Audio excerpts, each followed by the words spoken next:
الرحیم الحمد للہ رب العالمین والصلاۃ والسلام علی رسولہ الکریم وعلی آلہ واصحابہ اجمعین اما بعد۔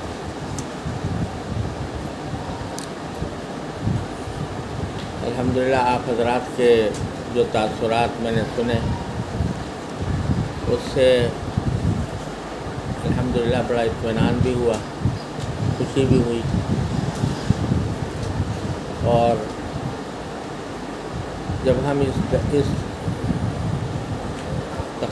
کا اجرا کر رہے تھے تو اس وقت ہمیں یہ اندازہ نہیں تھا کہ یہ کتنا مفید ہوگا، اگرچہ جب ہم نے اس کے لیے موضوعات تجویز کیے اور اس کا نصاب بنایا تو اپنی دانش میں یہ سوچ کر بنایا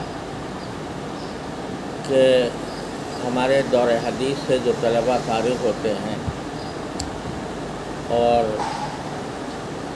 اپنے درس نظامی کی تکمیل کر لیتے ہیں، اللہ تعالیٰ کے فضل و کرم سے جو دین کی بنیادیں ہیں وہ تو پوری طرح اس میں آ گئی، اور آخری ہمارا ملجا و ماوا وہی ہے۔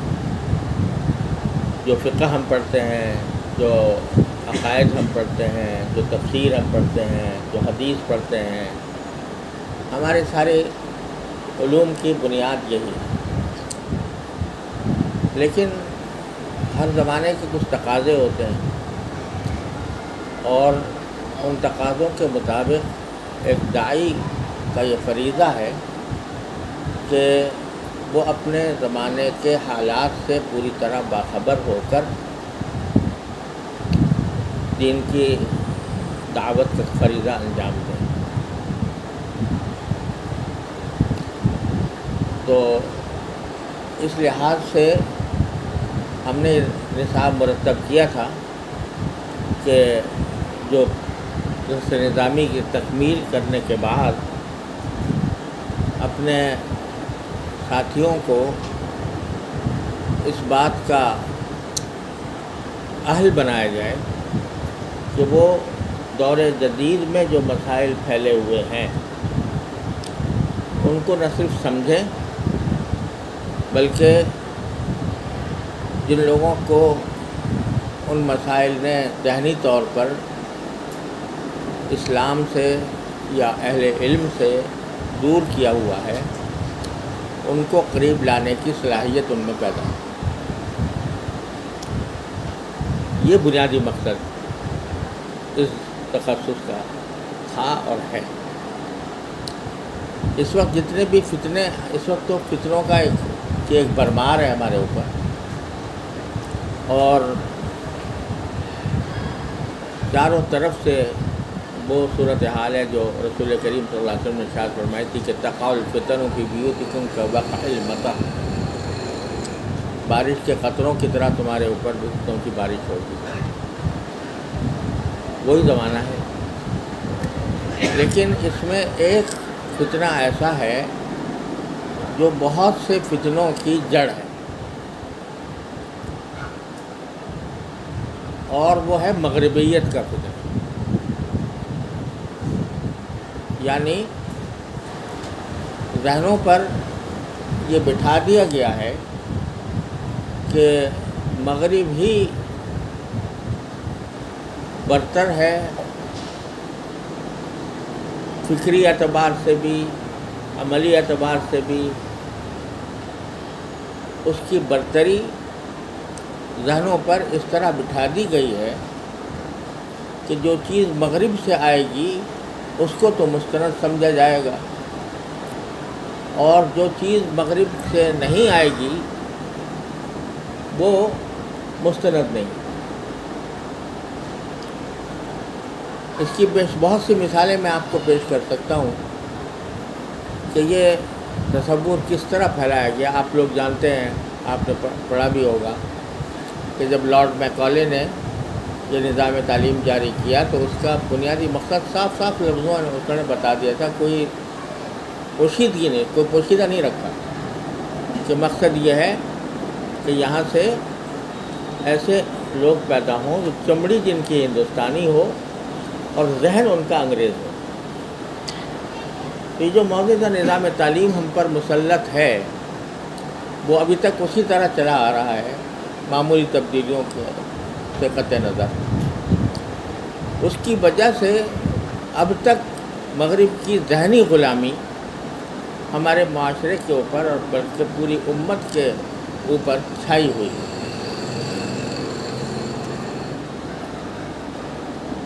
اور اس کا نتیجہ یہ نکلتا ہے کہ جو ہمارے اپنے علوم ہیں یا ہمارے اپنے عقائد ہیں، ان علوم اور عقائد کو ایک رجعت پسندانہ پرانے زمانے کی باتیں سمجھ کر اس کو جو آج کل کی اس نظام تعلیم سے کے پڑھے ہوئے لوگ ہیں وہ کسی طرح چار و ناچار قبول تو کر لیتے ہیں، اس لیے کہ مسلمان رہنا ہے، مسلمان معاشرے میں پیدا ہوئے ہیں، لہذا ایک طرح سے مجبور ہے کہ اپنے آپ کو مسلمان رکھیں، نماز کا انکار نہ کریں، پڑھیں یا نہ پڑھیں، روزے کا انکار نہ کریں، رکھیں یا نہ رکھیں، تو کم از کم وہ اس معاشرے سے کسی نہ کسی طرح اپنا کنڈا جوڑنے کی حد تک اپنے آپ کو مسلمان تو ضرور سمجھتے ہیں۔ لیکن اکثریت اس نظام کے پڑے ہوئے لوگوں کی ایسی ہے کہ جو اندر سے اپنے دل کی دنیا سے اسلام کے احکام اور اسلام کی تعلیمات کو دل سے قبول نہیں۔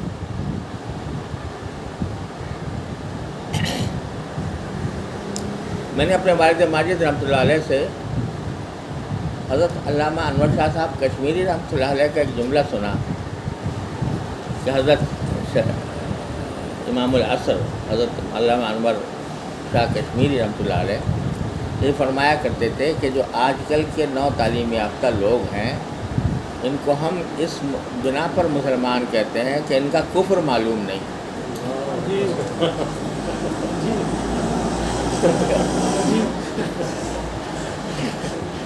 اس لیے مسلمان کہتے ہیں کہ اس کا کفر معلوم نہیں۔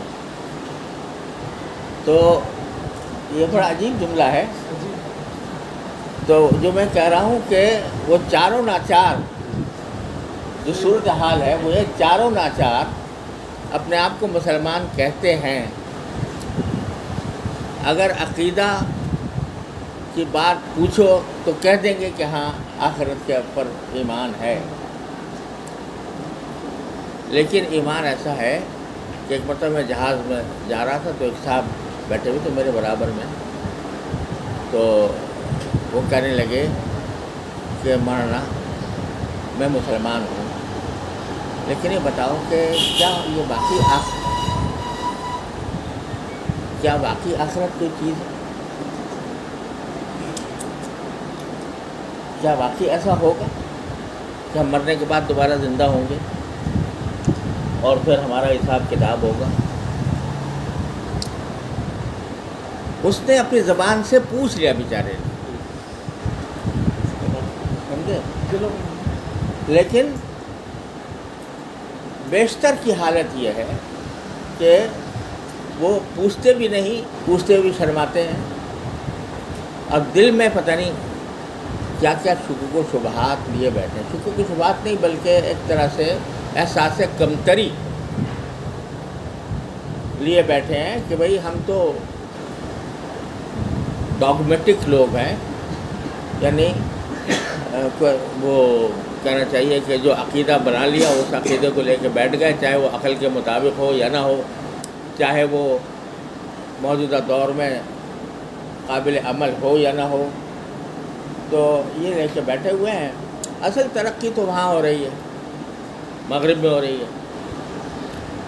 تو یہ فتنہ جو ہے اس کی وجہ سے جب کوئی نئی فکر آتی ہے اسلام کے اندر کچھ پابند لگانے کی یا اسلام کو کچھ توڑنے مروڑنے کی، تو یہ طبقہ سب سے پہلے اس کے اوپر لبیک کہتا ہے۔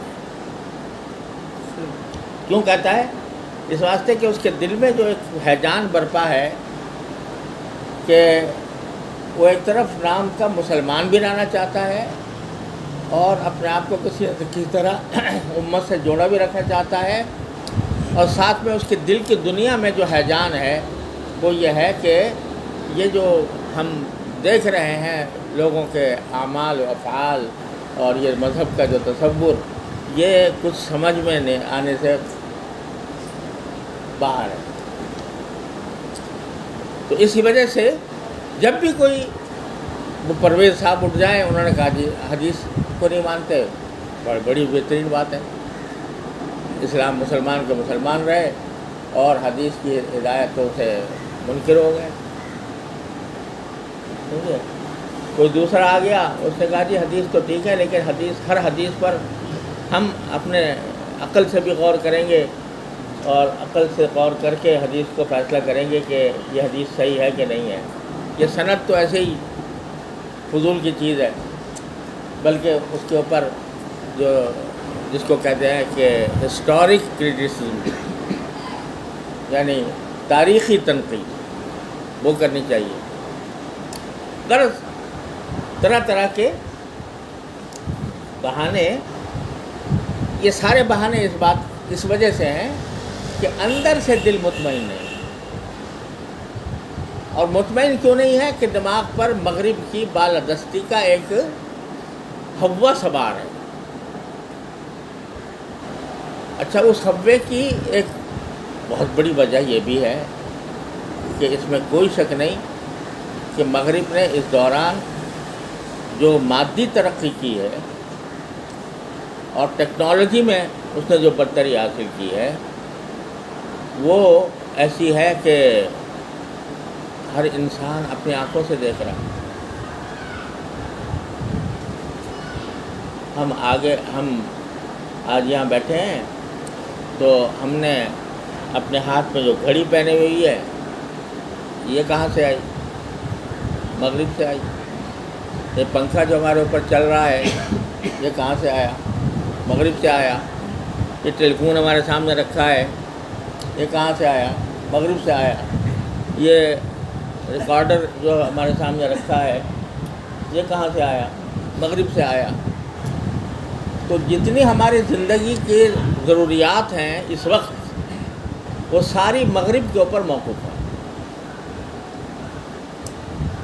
جتنے ایجادات ہیں وہاں سے ہوئی ہیں۔ یہ ہم ضرور کہتے ہیں اور صحیح کہتے ہیں کہ بھئی اس کا آغاز کیا تھا مسلمانوں نے، اور مسلمانوں نے وہ اصول دیے تھے اور وہ قواعد دیے تھے جن کی پیروی کر کے یہ ایجادات کی گئیں۔ یہ صحیح ہے، لیکن ان قواعد اور اصول سے فائدہ اٹھانے والے وہ تو یہی ہے۔ ہم نے ان سے فائدہ نہیں اٹھایا، انہوں نے اٹھا لیا۔ تو اگر ہمیں کہیں سفر کرنا ہو تو ان کی ایجادات کی ضرورت ہے، چاہے وہ موٹر سائیکل ہی کیوں نہ ہو، چاہے وہ کار کیوں نہ ہو، چاہے وہ ریل کیوں نہ ہو، چاہے وہ ہوائی جہاز کیوں نہ ہو، سب انہی کی لائی ہوئی ایجادات ہیں۔ تو اور آج بھی ٹیکنالوجی کو کہاں سے کہاں پہنچانے والے یہی ہیں، اور ہم ٹیکنالوجی کے میدان میں صفر ہیں۔ ہمارے ملک میں سونا نکل آیا ہے، لیکن ہم خود اس کو سونا نکالنے پر قادر نہیں ہیں۔ مغرب ہی کی کسی کمپنی سے معاہدہ کرنے پر مجبور ہیں کہ تم آ کے نکالو، اور آدھا تمہارا ہوگا آدھا ہمارا ہوگا۔ اتنا بڑا ذخیرہ ریکوٹیکس کا جو بلوچستان میں نکلا ہے، تو وہ مجبور ہے۔ تو یہ ایک وجہ یہ ہے، اور وہ صحیح وجہ ہے کہ اس نے بے شک اس میدان کے اندر جو ترقی کی ہے اور اس میدان کے اندر جس طرح اس نے تسلط حاصل کیا ہے وہ قابل تعریف ہے بحثیت مجموعی۔ لیکن بات یہاں سے بگڑتی ہے کہ اگر کوئی شخص ٹیکنالوجی میں ماہر ہے تو وہ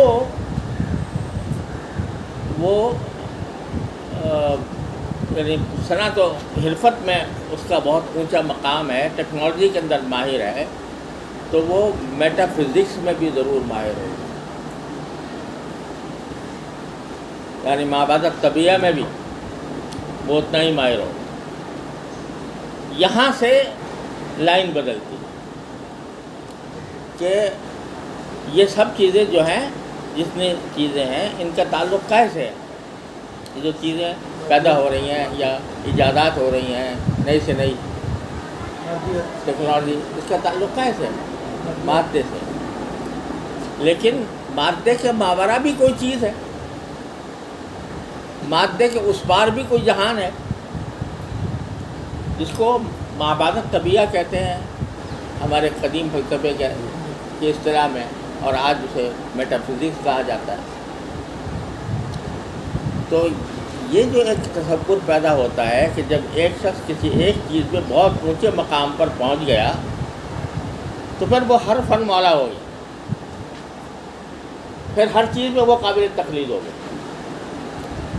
اس تصور نے یہ گڑبڑ پیدا کی ہے کہ چونکہ انہوں نے ٹیکنالوجی میں بہت اونچا مقام حاصل کر لیا ہے، لہذا میٹا فزکس میں بھی انہی کی طرف رجوع کیا جائے گا۔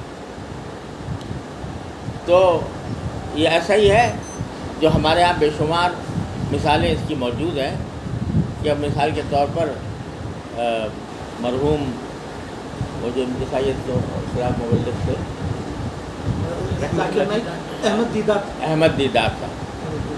احمد دیدار صاحب، وہ انہوں نے عیسائیت کے مقابلے میں بڑا زبردست کام کیا، اور اس میں انہوں نے بڑی مہارت حاصل کی، بہت اونچے درجے تک پہنچے، اور پتہ نہیں کتنے لوگوں کو مسلمان کیا۔ اور اب انہی کے طریقے پر ڈاکٹر ذاکر نائک صاحب ہیں۔ جب ان کی شہرت ہوئی اس عیسائیت کے میدان میں، تو اب دنیا بھی سمجھنے لگی، اور خود انہوں نے بھی اس میں کوئی تعامل نہیں کیا کہ ان کو ہر چیز میں ماہر سمجھا جائے۔ جب وہ عیسائیت کے رد میں ماہر ہیں تو پھر فقہ میں بھی ہوں گے، پھر حدیث میں بھی ہوں گے، پھر ہر چیز میں ہوں گے۔ یہ ایک مثال نہیں، بہت سی مثالیں ہمارے سامنے اس طرح کی موجود ہیں۔ تو یہی معاملہ مغرب کے ساتھ ہوا کہ ہمیں اس میں کوئی اعتراف کرنے میں کوئی تأمل نہیں ہے کہ ٹیکنالوجی میں، سائنس میں انہوں نے ترقی بہت اعلیٰ درجے کی ہے، اور اس میں ان کی مہارت ہماری اس کے مقابلے میں صفر ہے۔ ٹھیک ہے، ہمیں یہ اعتراف کرنے میں کوئی بات نہیں ہے۔ لیکن ایک اگر کاریگر ہے جو کار بناتا ہے، تو کیا وہ فلسفے کا بھی ماہر ہوگا؟ کیا وہ مابعد الطبیعیات کا بھی ماہر ہوگا؟ کیا وہ اس کے تمام افکار جو ہیں وہ قابل تقلید ہوں گے؟ بھئی کیونکہ یہ بہترین کاریگر ہے، لہذا اس کی ہر بات مانو، جو بات یہ کہے گا صحیح ہے وہ صحیح ہے، جو کہے گا غلط ہے وہ غلط ہے۔ تو ہم نے یہی معاملہ مغرب کے ساتھ کیا ہوا۔ ہم سے میری مراد اس نظام تعلیم کی، کہ جس چیز میں واقعتاً اس نے مہارت اعلیٰ درجے کی حاصل کی ہے، اس نے دماغ میں یہ بٹھا دیا کہ اب جو چیز بھی وہاں سے آئے گی وہی مستند ہوگی، وہی مقبول ہوگی، وہی جدید ترین ہوگی، اور عصر جدید کا بہترین تقاضا وہی ہوگا۔ یہ تصور وہاں سے اس طرح الٹ گیا۔ اب مسلمان کا کام تو یہ تھا کہ بھائی وہ کہتا ہے بھائی تم کاریگر بڑے اچھے ہو، تم نے صنعتیں بڑی اچھی لگائی ہیں، تم نے ایجادات بہت اچھی کی ہیں، لیکن تم روح کے ماہر نہیں ہو، تم مادے کے ماہر ہو۔ روح ہمارے پاس ہے، اور وہ ہمارے قرآن میں ہے، وہ ہماری حدیث میں ہے، وہ ہمارے علوم میں ہے۔ وہ روح جو ہے اگر تم ہم سے حاصل کرو، مادہ ہم تم سے حاصل کر لیتے۔ اگر یہ سمجھوتا ہو جاتا کہ مادہ ان سے لے لو اور روح ہم سے لے لو، تو یہ دنیا امن کا گہوارہ ہو جاتا۔ لیکن مسلمان نے کیا کیا؟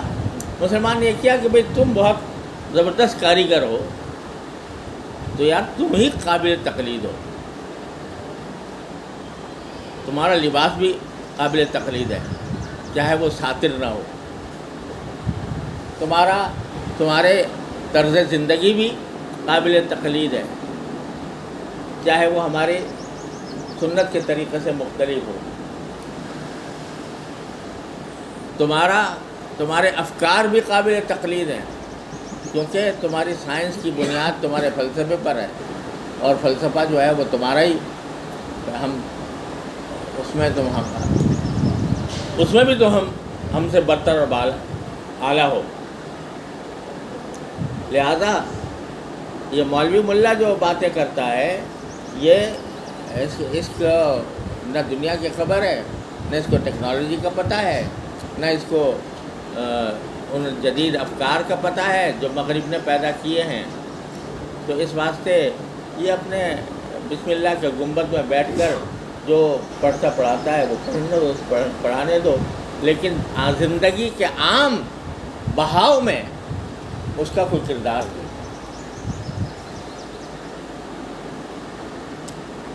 یہ صورتحال ہمارے اس امت میں پیدا ہو گئی۔ تو اس لیے میں کہہ رہا تھا کہ اس دور کے فتنوں میں سب سے بڑا فتنہ مغربیت کا فتنہ، اور اسی سے بہت سے شاخسانے پیدا ہوئے ہیں۔ یہ وہ شاخسانے ہیں جو الحاد کی طرف لے جا رہے ہیں، جو دہریت کی طرف لے جا رہے ہیں، جو نوجوان پہلے میں شرما کر مسلمان کہتا تھا اپنے آپ کو، اب کھلا بھی اپنے آپ کو ایتھیسٹ کہنے میں باک محسوس نہیں کرتا۔ تو ہم اگر 70 لاکھ افراد وفاق المدارس سے پیدا کر رہے ہیں، اور ان میں سے کتنے ایسے ہیں کہ جو اس مغربیت کے سیلاب پر کوئی بند باندھنے کی صلاحیت رکھتے ہیں، کم از کم ذہنی طور پر وہ غلام نہ ہو۔ میں آپ سے سچ کہتا ہوں، ہم آپس میں بیٹھے ہوئے ہیں، لیکن جو ہم اپنے آپ کو طالب علم کہتے ہیں، علماء کے صف میں اپنے آپ کو شامل کرتے ہیں اعوذ باللہ، تو اگر میں سچ کہوں تو علماء کے اندر بھی شدید احساس کمتری ہے مغرب کے مقابلے۔ وہ اندر چھپا ہوا ہے، لیکن ہے۔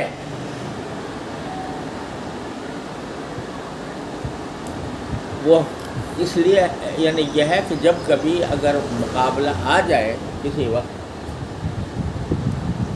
مغربیت زدہ افراد کے ساتھ، تو بات کرنے کا، تو ان میں ایک احساس کمتری کے ساتھ گفتگو ہوتی، آگے بڑھ کر نہیں ہوتی۔ میں سب کی بات نہیں کر رہا، لیکن ایک بیشتر بڑی تعداد ایسی ہے، کیونکہ آپ دیکھو کہ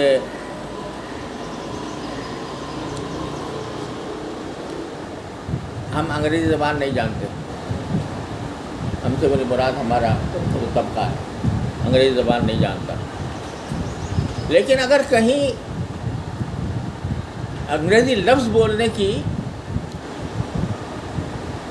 کا موقع مل جائے تو انگریزی کا لفظ ہی بولے گا، اردو کا نہیں بولے گا، سمجھے نا؟ وہ الفاظ جو انگریزی کے عام ہو گئے ہیں وہ بولے گا تاکہ یہ ظاہر ہو دوسرے پر کہ میں انگریزی جانتا ہوں. اس کو پتہ نہیں کتنے لوگوں نے مجھے مشورہ دیا کہ آپ نے آسان ترجمہ قرآن جو لکھا ہے جو بریکٹ میں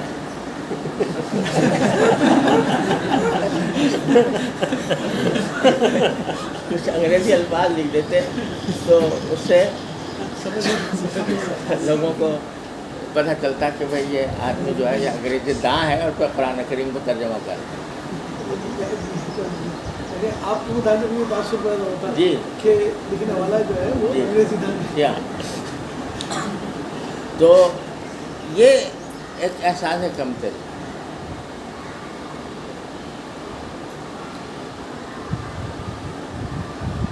ضیاء الحق صاحب کے دور میں مجھے جج بنا دیا گیا. میرے نام کے ساتھ جسٹس لکھا جاتا تھا. آج تک لوگ لکھتے ہیں بہت. میں نے نہیں لکھا. وہاں سے نکلنے کے بعد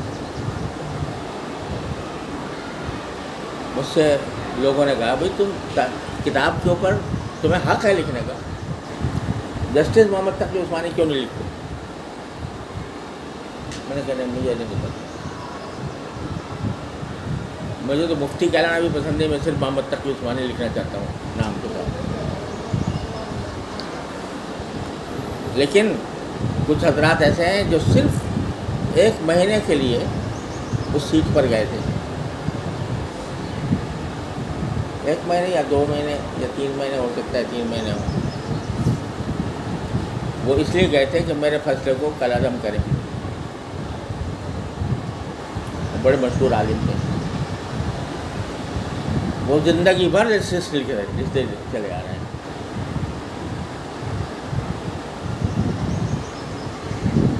بتاؤ یہ کیا ہے؟ یہ احساس کمتری نہیں ہے کہ ہمیں مولوی لکھنے میں تأمل ہوتا ہے,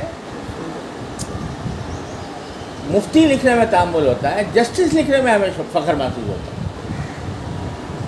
عالم جہاں دیدہ عالم,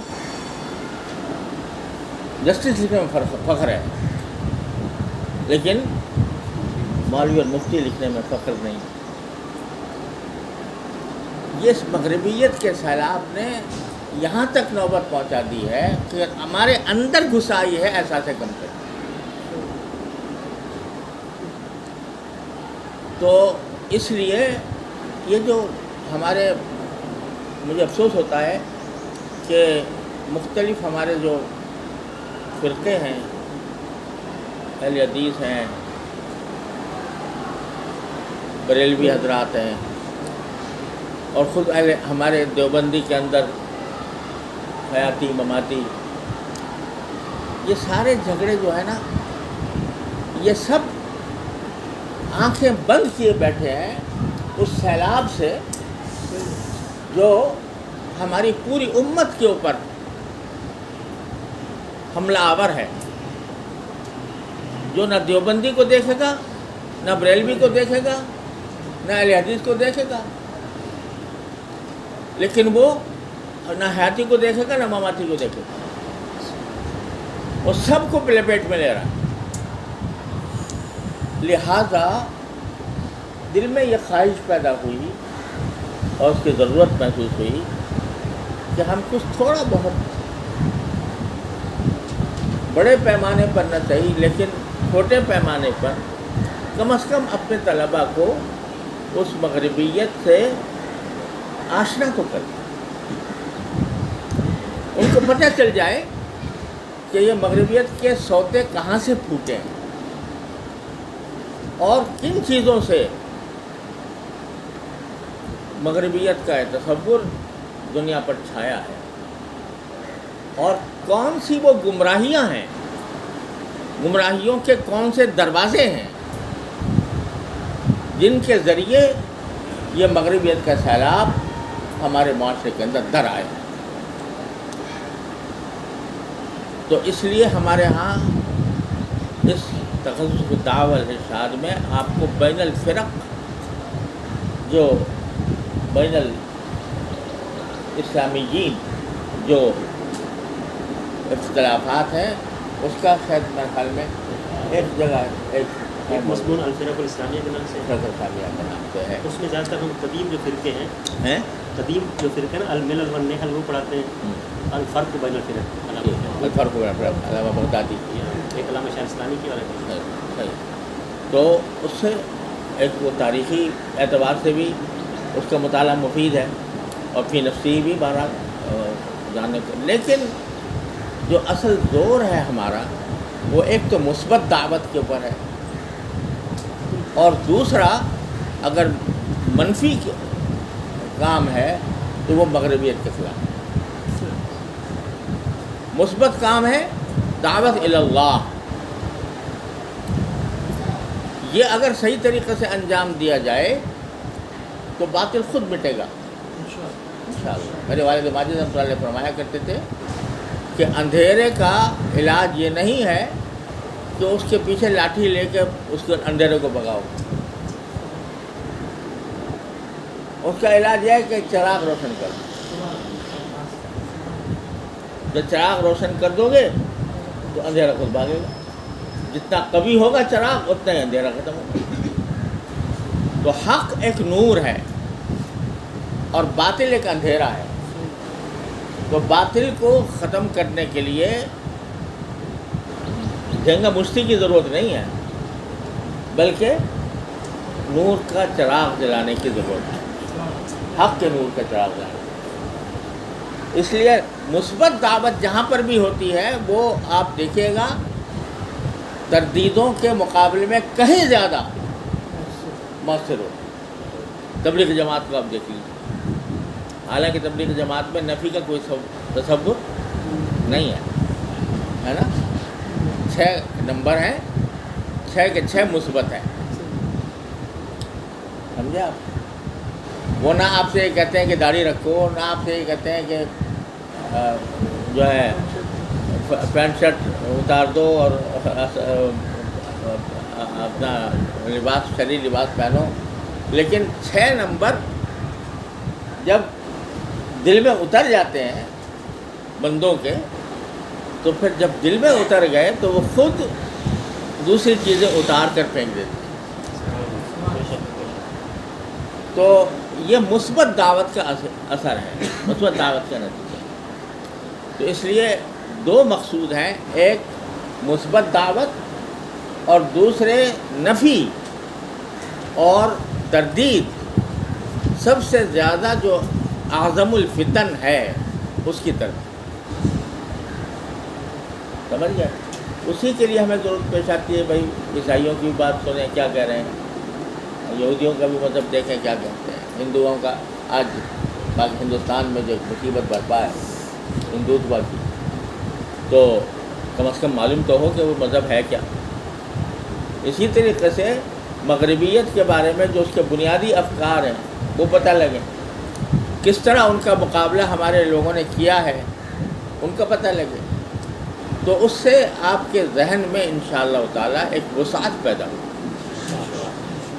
اور اس شان کی وسعت سے کا نتیجہ یہ ہوگا کہ آپ جب دین کا پیغام لے کر جائیں گے تو انشاءاللہ ایسے ہتھیاروں سے مسلح ہوں گے جو اس وقت کی ضرورت ہے. جیسے جسمانی جنگ ہوتی ہے تو اس میں ظاہر ہے کہ آدمی پرانے ہتھیار استعمال نہیں کرتا، نئے ہتھیار. آج کوئی تلوار کی جنگ نہیں ہوتی، آج بموں کی جنگ ہوتی ہے، آج بندوقوں کی جنگ ہوتی ہے، رائفلوں کی جنگ ہوتی ہے، ٹینکوں کی جنگ ہوتی ہے. تو اسی طریقے سے جو فکری جنگ ہے اس فکری جنگ کے لیے بھی نئے ہتھیار کی ضرورت ہے، اور نئے ہتھیار اسی طریقے سے حاصل ہوگا جو کہ یہ ہم نے تھوڑا سا 2 سالہ نصاب بنایا ہے. اس کو ہم چاہتے یہ ہیں کہ رفتہ رفتہ اس کی بعض چیزیں خود درس نظامی کے اندر پروئیں، تاکہ یہ بات صرف تخصص دعوت الارشاد کی حد تک محدود نہ رہے، بلکہ اس کی بنیادی چیزیں وہ نصاب کے اندر پروئی ہوئی ہوں. جیسے کہ منطق یونانیوں کی یا فلسفہ یونان کا کہاں سے آ گیا یہ؟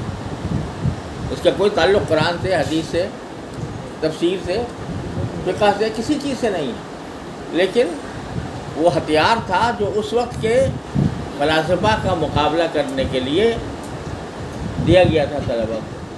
تو اسی طرح ہم رفتہ رفتہ چاہتے ہیں.